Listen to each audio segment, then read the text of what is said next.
Hello students, आज हम आपकी worksheet number 32 chapter 10 English medium में डिस्कस करेंगे. Let's start the worksheet. Images formation by spherical mirrors and mirror formula. So in this we will see how the different image are formed by the mirror and what is mirror formula. We must consider the following rules for image formation. कुछ rules होते हैं image formation के, उनको पहले हमें देखना है. The intersection of at least two reflected ray give the position image of the point object. Any two of the following rays can be considered for locating the image. कोई भी दो raise की जो इंटरसेक्शन पॉइंट है उसको image कहा जाता है और कोई भी दो रेज जो है कंसिडर की जा सकते हैं. So the first rule what is saying a ray parallel to the principal axis after reflection will pass through the principal focus in case of concave mirror and appear to diverge from the principal focus in case of convex mirror. So in this you can see what is this. So this is the case, ray parallel to the principal axis. This is the ray which is parallel to the principal axis and it will be reflected to the focus in case of concave. This A is concave and in case of convex it is diverge. That means diverge in this form that if we extend it will go and meet on focus. Now next is a ray passing through the center of curvature of a concave mirror or directed in direction of the center of curvature of a convex mirror after reflection is reflected back along the same path. So this is the case. If a ray is going through the center of curvature, it will be reflected back on same path, and in case of convex this is the case.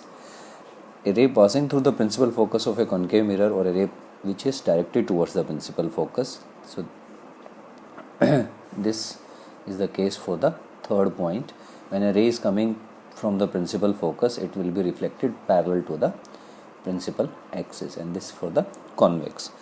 A ray incident obliquely to the principal axis towards a point P on the concave mirror or a convex mirror is reflectively obliquely.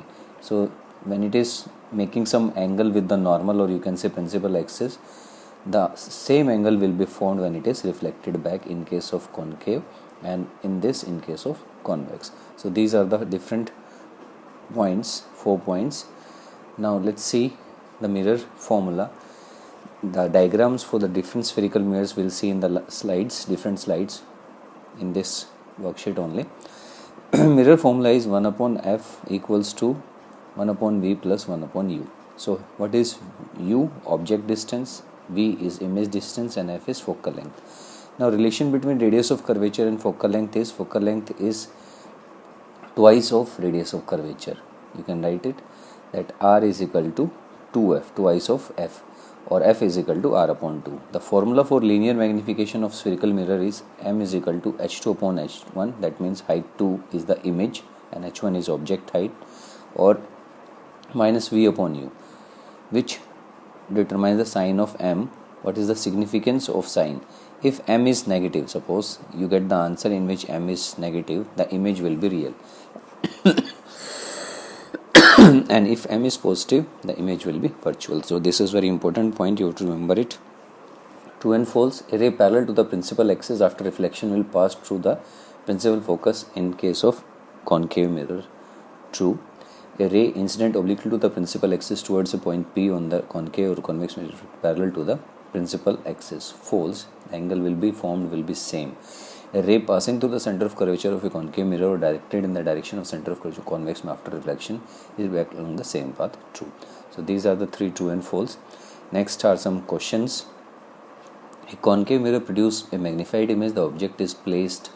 If a magnified image is produced in case of a concave mirror, so the object is placed as focus, between focus and pole, between focus and center of curvature, and beyond the center of curvature. Now is producing a magnified image. If it is at focus, the image will be formed at infinity. If it is at between focus and center of curvature, the image will be formed beyond C, and between focus and pole and beyond center of curvature.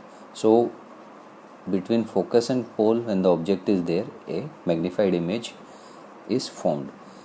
The position of image at C and the same of size of the position object will be at the center of curvature. It will be same. A mirror produces real inverted and highly enlarged. The mirror is concave mirror. The radius of curvature of a spherical mirror is 40 centimeter. So R given 40. Calculate the F. So F is equal to R upon 2. So it will be 40 upon 2, that means 20 centimeter. So this completes your worksheet. These are the different positions and the formation of image from your NCERT. If the object is at infinity, the image will be formed at focus, highly diminished, point size, real and inverted. Beyond C, between F and C, diminished, real and inverted. At C, same size, real and inverted. Between C and F, beyond C, enlarged, real and inverted. At F and at infinity, highly enlarged, real and inverted. Between P and F, behind the mirror, enlarged, virtual and erect. So next is, these are the different diagrams. So in the first case, actually it is not written the image formation, magnified image is said, but where, so it may be at focus also, because when it is focus, it is highly enlarged also. So the both cases will be there between F and P and at focus. So these are the 6 diagram, and this is the case in case of convex mirror. Only 2 types of images are formed if the object is between P and F and when the object is at F. Hope you understand.